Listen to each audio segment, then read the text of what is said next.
It's the holiday season, and we're not counting the days to Christmas. Instead, we're counting top 5 MVPs, top 5 teams, and, well, the worst of the bunch as well. We got all that and much more on this holiday edition crossover of Locked On NFL and Renner Ranks. You are Locked On NFL, your daily NFL podcast. Part of the Locked On Podcast Network, your team every day.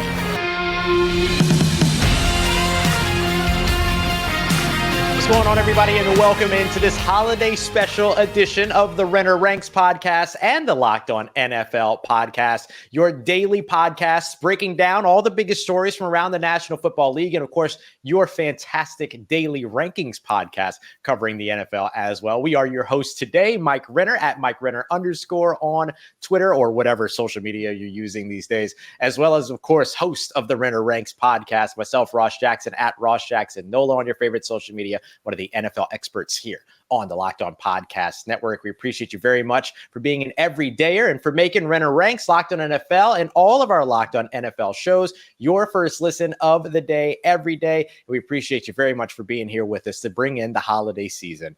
And Mike, to bring in that holiday season, we're going to be taking a look at the top 5 MVPs, top 5 teams, and the bottom 5 teams in this year's league. You ready to get it cracking, man? Let's do it. I feel like I'm getting called up to the big leagues here. Let's go. That's what we're talking about. If anything, buddy, it's me getting called up to the big leagues. And speaking of the big leagues, we were talking about these top 5 MVPs, which I kept accidentally calling top 5 quarterbacks, but kind of feels like a similar situation. So let's start at 5, count down to the absolute best. Starting at 5, who's your number 5 MVP candidate in this year's sort of season thus far? I will say, if there was a year where a non-quarterback could crack into this mix, it is this year. Yeah. But it still is such a, the quarterback is still so much more valuable than any other position that I did have 5 quarterbacks here. And number 5, I have Matthew Stafford, the Los Angeles Rams quarterback. I think he's single-handedly carried this Rams offense for a good portion of the year when they didn't have Cooper Kupp. And now when Cooper Kupp's back, he's the kind of guy who just basically, it doesn't matter the defense that he's going up against. And obviously, he's missed a few games this year. And when he was out, they were a disaster. But when he goes up against, and you saw it against the Baltimore Ravens, high-end defenses, they can still move the ball at a high clip. And that's something that not a lot of quarterbacks around the NFL can say. And now, still, not playing completely flawless football, but the high-end plays, the high-end drives that he's made on tape this year, definitely worthy of getting in that conversation, especially if they continue this strong second half of the season. Yeah, absolutely. He's feeling like that Super Bowl quarterback from a couple years ago, flinging the no looks, diagnosing the defenses, looking really, really good. So Matthew Stafford at number 5, which is a big departure maybe from where we might have expected him to be this season. Who you got at number 4? At number 4, I have Lamar Jackson, the Baltimore Ravens quarterback. And now the passing game numbers, passing game efficiency, it's not going to be as good as the other guys in this list, right? It just where he wins or where he changes the game is with his legs. I mean, 741 rushing yards this season, 5 rushing touchdowns, and you cannot account for how much he opens holes for guys like Gus Edwards and Keaton Mitchell in that backfield in the Baltimore Ravens. So, yeah, Lamar Jackson, like I said, a lot of things that he does for that offense can't necessarily quantify, has to be in that conversation right now. Yeah, the ceiling gets boosted big time when you've got the legs at the quarterback position, forcing defenses to defend 11 on 11. Going to be very curious to see how many styles of that type of quarterback, right? That sort of prototype or archetype make this top 5 list amongst the quarterbacks that are on it, because that sort of feels like that raises the ceiling for these guys. Let's get into our top 3. Yeah, well, number 3 can run as well, and it's Buffalo Bills, Josh Allen, 11 rushing touchdowns this season. He's second in EPA per dropback, and he's rising. Yeah, I mean, these top 3, I think it's going to be a dogfight to the end of the season if the Bills continue hot, because as much as, it should be a season-long award, it is kind of a what have you done for me lately award. Sure. And Josh Allen is on a tear right now, and that Buffalo Bills offense is on a tear. So, yes, Josh Allen to me has to belong in this top 3. How much do you think that like an offensive coordinator departure impacts what Josh Allen, like, does it make what Josh Allen is doing even more impressive right now? I think very highly of Joe Brady, so I don't think it makes him more impressive. I just think he's enabled this offense to win in more ways than just Josh Allen, right? I think early on in the season they tried to make him Superman, and he can be at times, but they would come and go as Josh Allen came and went. Now they can rely on James Cook in this running game if they want to. They can add him onto the running game, Josh Allen as well. So I think they basically have just given them a lot more outlets to move the football, and it's really just tapped into all the potential that's on this offense. Yeah, as a Louisiana guy, I'm a big Joe Brady dude as well. Shout out 2019, just like the best year of all of our lives here since 2009. It's not a big deal. We get it. Let's look at number 2 on your list here. Top 2 are a dogfight, but this past weekend, I guess Dak Prescott, he dropped down. He was number 1 heading into it. The games, everyone's going to keep going back to the 49ers game, the Bills games, the duds that he has on his resume at this point. But still, the rest of the games, it's almost like he either is god awful or he's just burying you. And that's been his MO this season. He has been playing the best football I've seen from him in his entire career. Some super high-end film that he's put out there this season. Unbelievable under pressure, unbelievable feel from the pocket. And it's been like a heavy drop back passing offense. He's not getting the play action, the yards after the catch that some of these guys are. It's been all on him, and he's delivered. But I think too many people are going to remember those times that he didn't deliver because they were in the biggest stages this season. Yeah, that tends to be a huge factor in this conversation for sure. So at number 5, we looked at Matthew Stafford. Number 4, Baltimore Ravens quarterback Lamar Jackson. Number 3, we stuck with a little bit of that mobility and Josh Allen over up in Buffalo, who's really kind of surging at this point. Number 2, Dak Prescott. So that leaves number 1 on Mike Renner's list of current MVP candidates too. It's Brock Purdy, the 49ers quarterback. Look at him. He's having an all-time season statistically. And you can say he's not putting as much on his plate as guys like Josh Allen, Dak Prescott are. And it's true. He does not have as much on his plate. He gets more help than any other quarterback in the NFL. But he's also performed at a higher level than any other quarterback in the NFL. And the duds we're talking about with Dak, with Josh Allen at times this season have not been there with Brock Purdy. We don't see them with Brock, yeah.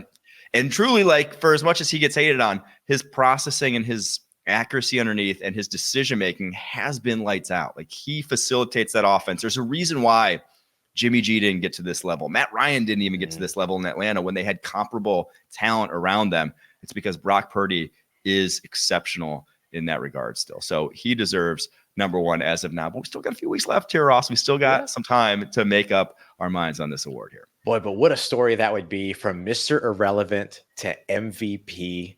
Ah, man, you would just Kurt Warner-esque to see it. Kurt Warner-esque, man. You would love to see it. So those are our top 5 MVP candidates. How many of the teams that they're playing for are also going to make the top 5 teams list? We got that coming up for you next as we continue on with this holiday special edition crossover episode, Locked On NFL and Renner Ranks. This episode is brought to you by our friends at FanDuel, America's #1 sportsbook and our official sports betting partners here on the Locked On Podcast Network. You just heard Mike. He's got Brock Purdy, San Francisco 49ers quarterback, as his top MVP candidate. And you know what? FanDuel agrees. FanDuel's got him at -200 odds. So if you like those odds, right now might be the right time for you to get involved over at FanDuel. But it's not just MVP odds. It's not just player props, things like that. They do have all that.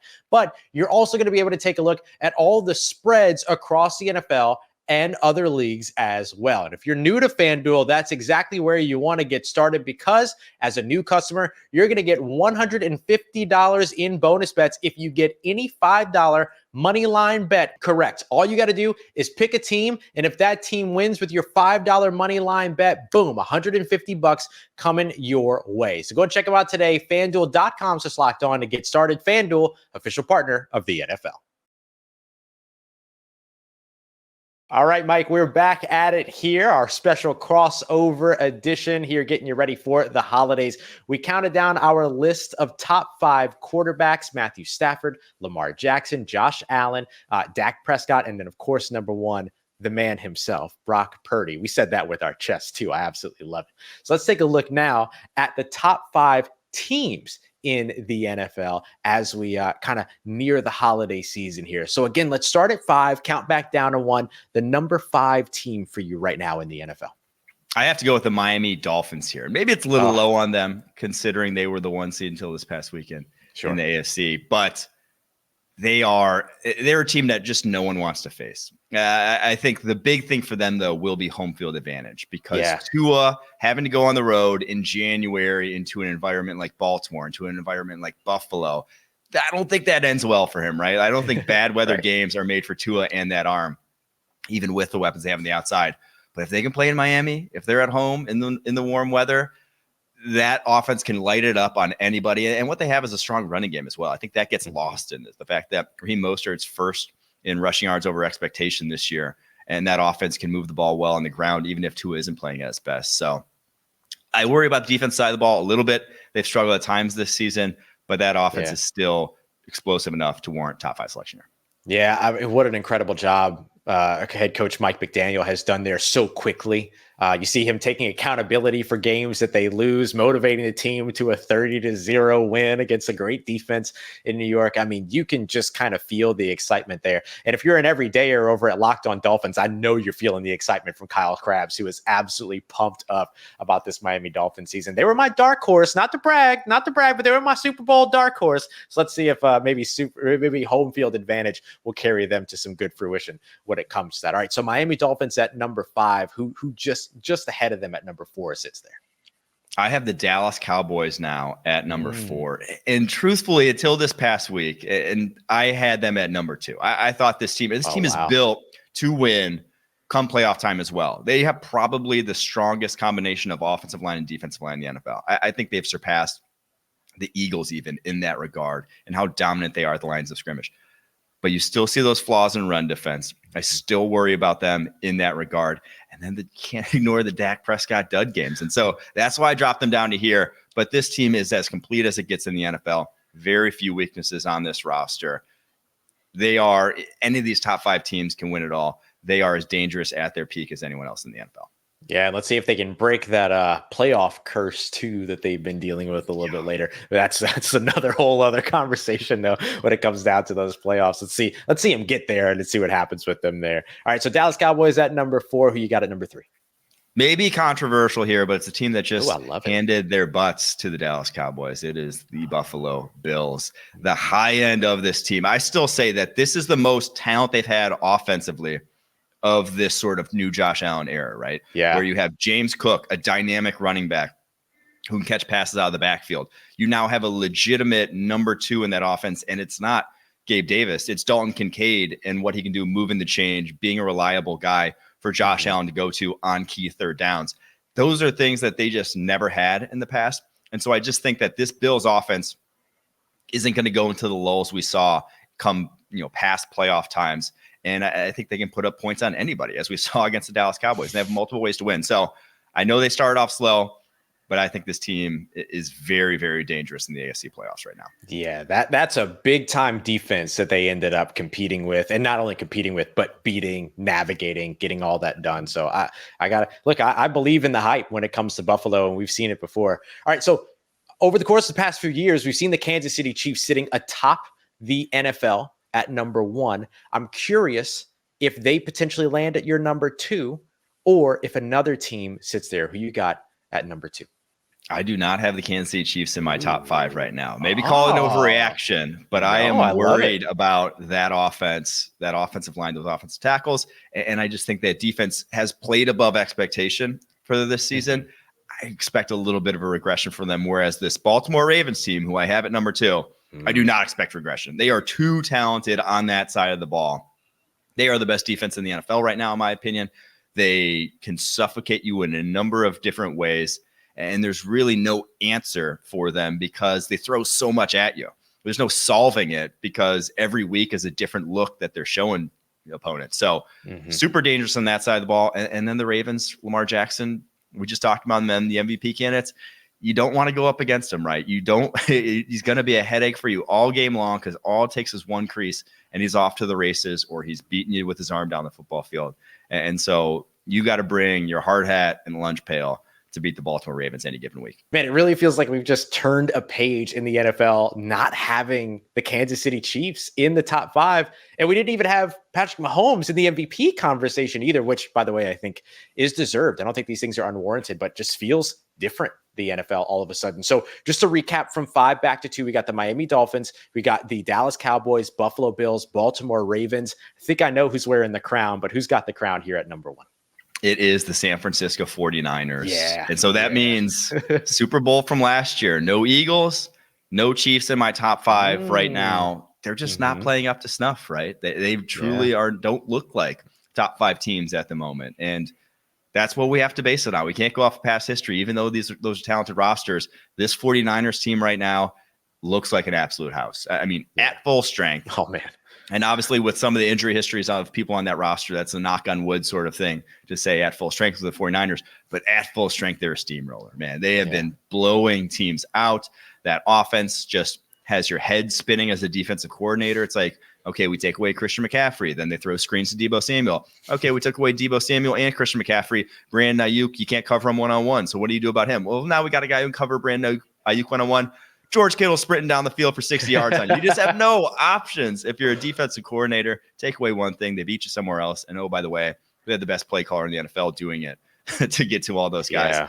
And then on the flip side of the ball, Chase Young, Nick Bosa they fleeced the Washington Commanders to get Chase Young at the deadline. And then Nick Bosa is obviously just one of probably 3, tier 1 of pass rushers in the NFL, along with Micah Parsons, Myles Garrett. You don't block him single. You can't single block him. He's going to take over games if you do that. That's a tough team to beat right now.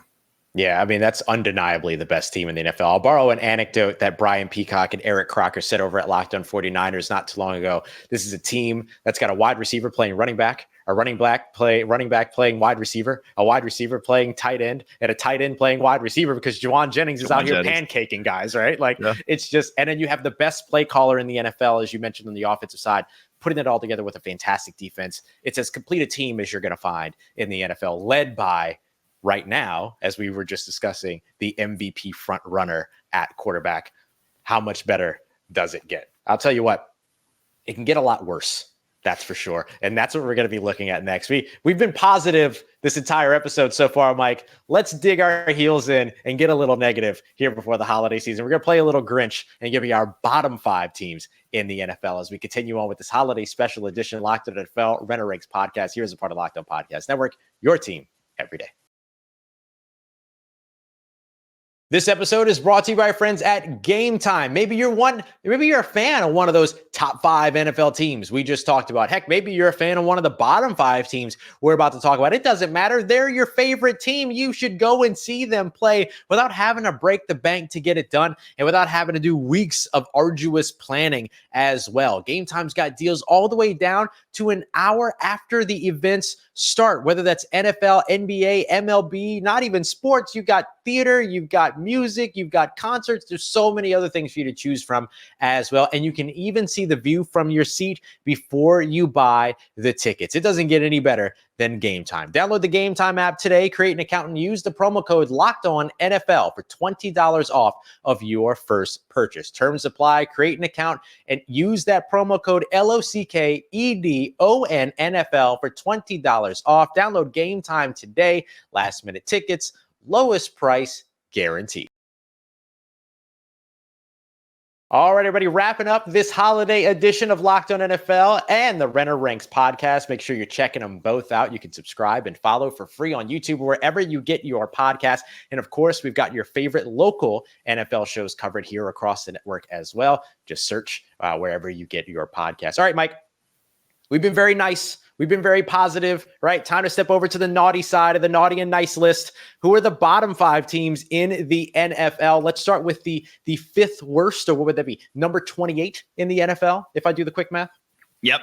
I have the New York Giants at number 28. And I know they have more wins than some teams that I left off here. I know the Tommy DeVito hype has reached a fever pitch in recent weeks, but this is still not a good football team. The offensive line is still a very tough ask for even Tommy DeVito, who's been very mobile and been able to survive behind it at least. But it's still a tough ask week in and week out for anyone to play behind. The defense is really top heavy in that they need Dexter Lawrence to play lights out games for them to have a chance really week in and week out. So this Giants team, they've unfortunately played their way out of any quarterback conversation here, at least the elite guys at the top, but they are still not, in my opinion, a very talented roster, a bottom 5 team in the NFL.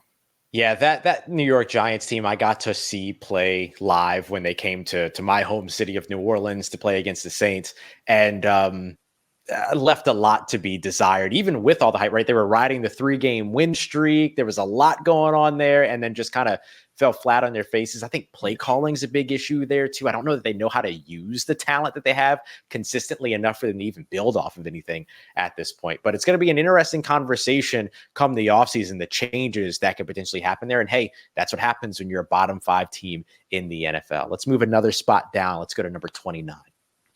Yeah, I have the Arizona Cardinals here, and this is even with Kyler Murray. It's just because this was the most talent depleted roster in the league heading into this year. They just were. Steve Keim left an absolute barren cupboard when he left as GM. Yeah. They had one of the worst drafting stretches I've seen over the past decade or so. So, yeah, the Arizona Cardinals in bad shape, but I do think the job I've seen from Jonathan Gannon there as head coach is at least encouraging, right? I think there are signs that he could be the guy there for a good portion of time. You just need talent, though. And right now, they ain't got it, unfortunately. How do you feel about where they are at the quarterback position with Kyler Murray? Is that a spot that they should maybe pay a little bit of attention to over the offseason, or are they good to maybe build around Kyler and continue to move forward? I think Kyler's more than good enough to build around. He was an MVP candidate, think way back. That sounds so long ago now, but it was only 2 years ago, right? 2021, right. Midway through the season. It wasn't even midway through the season. It was like week 12. It was about this time of the year. Week 12, week 13. Yeah. What was it? The Packers game on like a Thursday night. Yep. Had some injuries. He threw the game-ending pick in that one. I think DeAndre Hopkins got hurt in that one. And then all of a sudden went in the tank. So I do think the talent is still off the charts. There's still a lot more to be tapped into. And I think you have a lot better play caller now than you had back then in Cliff Kingsbury. So I'd build around him, but there's a lot of building that needs to be done at this point. Yeah, for sure. But hey, at least they've got the cornerstone, right? Like the hardest piece to get, maybe they have that in the building. Yeah. All right, let's get into the 30s here. Number 30, not quite 32, but what's the division really? Well, at number 30, who you got? I have to go with the Los Angeles Chargers here. And it's obviously because of no more Justin Herbert, but this team is putrid, man. Yeah. And obviously no more Brandon Staley now as well. But when you give up 60 points plus to the Las Vegas Raiders, I honestly had a conversation with putting them even lower than this, but they did beat the Patriots a few weeks ago, and it's because they held them somehow to 0 points. And we're going to get to them in a little bit in their offense. But this Chargers team just they either have a guy who's highly paid and underperforming, a guy who's like good at his position and probably injured, or an absolute nobody. Yeah. That is their roster right now. It is brutal to watch this team. I do think that they were and are in need of a hard reset with this roster and a forward-thinking approach of how to build around Justin Herbert, because it's not a 1 year, we're back in it next year. It's kind of like we have to make good decisions. And then maybe 2 or 3 years down the line, we're back contending. Yeah, absolutely. That's going to be such an interesting one to track over the course of the offseason. A lot of people looking at it as the most desirable head coaching job that will be available. But as you mentioned, it's one that you also kind of have to buckle in for a couple of years where you really start to see it all benefit. How patient will the Chargers be about that? How patient is that head coach willing to be about that? And look, I mean, not only did they give up 63 points to the Las Vegas Raiders, but the week before that, the Las Vegas Raiders lost the game 0-3. Yeah. Not Matthew Stafford. Sorry, I don't know why I said Matthew Stafford, but Brandon Staley. I was thinking the other Los Angeles guy who's doing a much better job, deserved exactly what he got for the Chargers there. All right, let's go to number 31 here, just shy of that top spot. I went with the New England Patriots here. Their offense has been a chore to watch by any measure, by any visual attribute you want to put on it. It's just they're stuck in years past. They have not modernized since the Brady era, unfortunately. And obviously that's why you get reports about Bill Belichick and them parting ways this offseason. But it's also a talent thing. You have guys, you have a depleted offensive line. You have weak arm quarterbacks throwing to receivers that don't separate. It's just a recipe for disaster there in New England. And so another team that this ain't a 1 year turnaround. It's not, we're competing yet again right away. Like there's too many valuable positions that they need to completely rebuild in their wide receiving core, their quarterback position, offensive tackle, like pass rusher now at this point with Matthew Judon getting up there. It's every position on this roster seemingly needs more talent. And that's how you end up the 31st best team in the NFL. Oh, man. Yeah, the Hall of Fame hangover is hitting in New England. It is hitting big time. And now they're going to potentially also hit the Hall of Fame head coach hangover to add on to that. That's going to be very, very tough and a big job for whoever ends up inheriting that whenever they get it. So going back here, as we looked at 28 through 31, we looked at the New York Giants. Then we went back to the West Coast with the Arizona Cardinals, stayed there with the Los Angeles Chargers, then jumped back to the east side of the U.S. with the New England Patriots, who holds that dreaded number one spot in this situation as the worst team in the NFL, number 32. Yeah, we'll travel down that East Coast to the Carolina Panthers, who hold the number one spot in this, but not the number one overall pick, unfortunately, because they traded that away for Bryce Young last year. But their offensive line is the worst offensive line in the NFL. Their receiving core is the worst receiving core in the NFL, for my money. And that's a combination to not look good offensively, if that's not pretty obvious. And then Bryce Young looked like a rookie too. I mean, he's made rookie mistakes. He has done things. He's not substantially overcome a poor situation. And while I think they have talent on the defensive side of the ball, I don't think they're so far away there from competing. I still think there's players in that room that they can bounce back quickly if they get things right on the offensive side of the ball. It is, you're about 5 to 6 starters away from even fielding an average offense at the NFL level. And that's just a lot to ask. So the Carolina Panthers, I think, could have a quicker path to success with their cap situation. It's not as disastrous as some of the teams we've mentioned on this list. There could be turn things around. If they had that number one overall pick, it could be a lot better, but they obviously don't. So there's a chance things turn around here quickly, but it's also a team right now that I would not pick them against anyone else in the NFL, flat out. Yeah, well, except for the Atlanta Falcons, of course, 9-7. Just want to check that box real quick. No, but yeah, I think you're absolutely. I mean, you're spot on there. They're the worst team based upon like what they have, but also what they don't have, and that's a really, really tough thing to climb. Right, that's a tough mountain to climb. You need those 5 starters, as you mentioned, but you don't have the draft capital to get them. So you got to hope on free agency there. Can you convince free agents to show up? Maybe a lot of that's going to come down to that head coaching hire as well. We talked about the most desirable job being the Los Angeles Chargers. Feels like the Carolina Panthers are kind of on the opposite side of that spectrum, maybe. Yeah, you want your owner calling plays for you? Gosh. And Carolina's the job for you, by all means. Yeah, you're gonna love it. Head over, enjoy, have a good time. Oh man! All right, well, it's been such a blast here, and Mike, happy holidays to you, of course. Happy holidays to you, everydayers, for being here and for joining us for this holiday edition of Locked On NFL and the Renner Rakes podcast. Make sure you're checking out Mike on social media, and of course over at the Messenger as the NFL draft analyst there, and you can catch him on your favorite social media at Mike Renner _, and of course every single Monday through Friday over on the Renner Ranks podcast. You can also catch your favorite local shows and all of our great national shows here on the Locked On NFL podcast on YouTube or wherever you get your podcasts as well. For Mike Renner, I am Ross Jackson. We will see you here. Happy holidays, happy new year to you all here from the Locked On Podcast Network, your team every day.